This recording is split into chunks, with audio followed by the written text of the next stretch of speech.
தாயாருக்கு, உண்ணாமலை அம்மனுக்கு, உண்ணாமலை அம்மனுக்கு, அன்னபூரணி தாயாருக்கு, அன்னபூரணி தாயாருக்கு. ஈரோட்டிலேருந்து வந்திருக்காங்க. இவங்க பொன் குமார்னு பேர். இவங்க மூதாதையில் இன்னைக்கு பித்திருப்பக்ஷாவில் மூதாதையில் ஆத்மாலாம் சாந்தி அடையணும்னு சொல்லி வந்திருக்காங்க. மரியாதைக்கெல்லாம் சாப்பாடு கொடுத்துருக்காங்க. அதனால் இவங்களுடைய மூதாதையுடைய ஆத்மாலாம் சாந்தி அடையணும். அதே மாதிரி இந்த குடும்பத்துக்கு அவங்களுடைய மூதாதையுடைய அனுகிரகம் நிறையா கிடைக்கணும். இந்த பித்திருப்பக்ஷாவில் அவங்களுடைய ஆசீர்வாதமாக அனுகிரகத்தோடு இந்த குடும்பங்கள் ரொம்ப சிறப்பாக வாழணும். மேலும் மேலும் வாங்கி நல்ல செல்வங்கள் பெற்று அவங்களுடைய சந்ததிகள்லாம் நல்லா சிறப்பாக இருந்து அந்த குடும்பங்கள் நல்ல வளர்ச்சி அடைஞ்சு மிக சிறப்பாகனு சொல்லிட்டு எல்லாரும் பிரார்த்தனை பண்ணிக்கிறணும். ஓம் ஹர நம பார்வதி பதயே.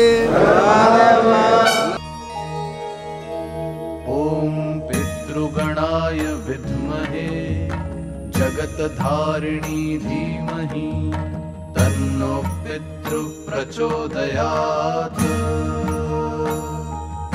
ஓம் பித்ருகணாய வித்மஹே जगत्धारिणी धीमहि तन्नो पितृ प्रचोदयात्.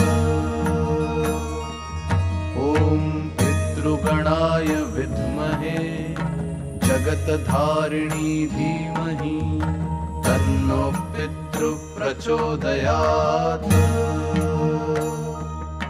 ॐ पितृगणाय विद्महे जगत्धारिणी धीमहि तन्नो पितृ प्रचोदयात्.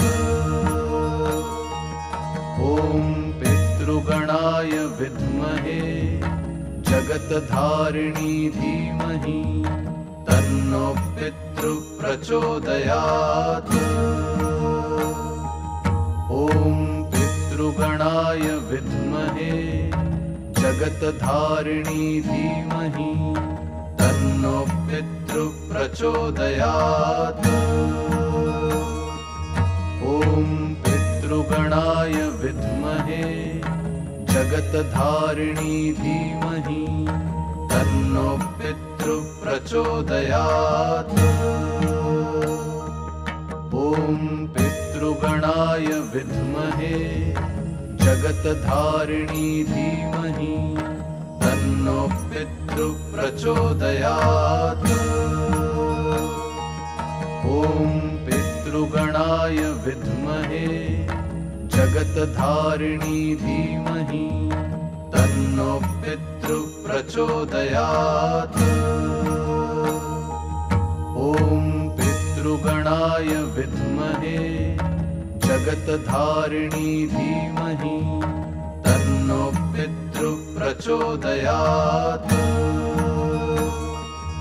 ॐ पितृगणाय विद्महे जगत्धारिणी धीमहि तन्नो पितृ प्रचोदयात्. ॐ पितृगणाय विद्महे जगत्धारिणी धीमहि तन्नो पितृ प्रचोदयात्. ॐ पितृगणाय विद्महे जगत्धारिणी धीमहि तन्नो पितृ प्रचोदयात्. ॐ पितृगणाय विद्महे जगत्धारिणी धीमहि तन्नो पितृ प्रचोदयात्. ॐ पितृगणाय विद्महे जगत्धारिणी धीमहि तन्नो पितृ प्रचोदयात्. ॐ पितृगणाय विद्महे जगत्धारिणी धीमहि तन्नो पितृ प्रचोदयात्.